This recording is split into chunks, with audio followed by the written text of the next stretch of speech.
En este video lo que vamos a hacer es ver el significado y los usos del verbo to be en el pasado.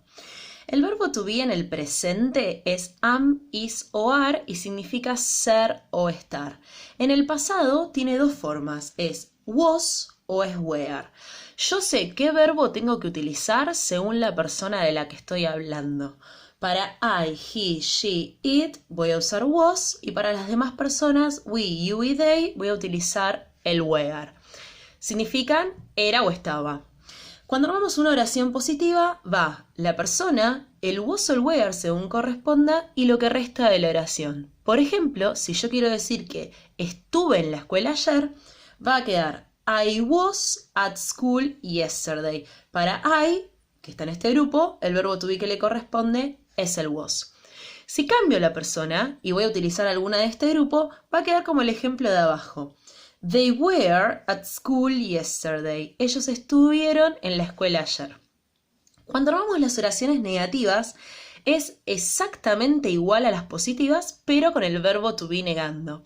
Fíjense que la primera dice I wasn't at school yesterday o they weren't at school yesterday. Las que van a cambiar son las interrogativas, porque siempre recuerden que en la pregunta cambia de lugar el verbo con la persona. Entonces queda, were you at school yesterday? Yes, I was. No, I wasn't. Siempre que la pregunta empieza con el verbo to be, o sea, con was o were, se responde por sí o por no y utilizando el verbo to be en la respuesta. Atentos acá, que como la persona en la pregunta es el you, para you, fíjense que le corresponde el were.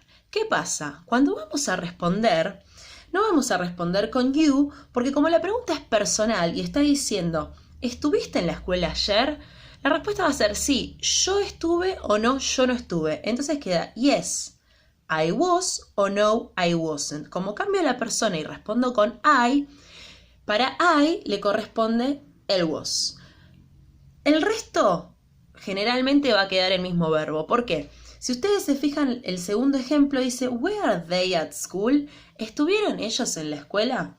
Yes, they were. No, they weren't. Y así con todas las preguntas. Para la pregunta recuerden was o were y luego la persona y lo que resta de la oración. Y si empieza con was o were significa que la respuesta es por sí o por no. Las respuestas por sí o por no siempre tienen tres palabras. Yes o no, coma. La persona, he, she, it, we, you, they, lo que corresponda, y el verbo to be. Si la oración es positiva, el verbo to be positivo. Si la oración es negativa, verbo to be negativo.